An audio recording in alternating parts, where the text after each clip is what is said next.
Hello guys, in this video I'm going to show you how to clone the device screen without remote control on the VLC application.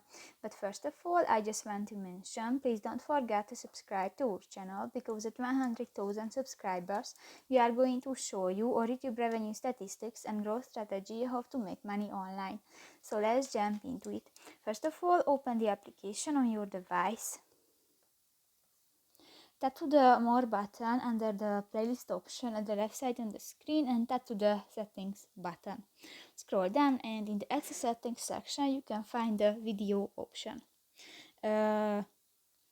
Here go to the secondary display section and here you can find the last option, the Prefer Clone. Clone the device screen without remote control, and if you want to enable, just click to the next square icon and done. So that's pretty much it for this video guys. See you in the next one. Bye bye.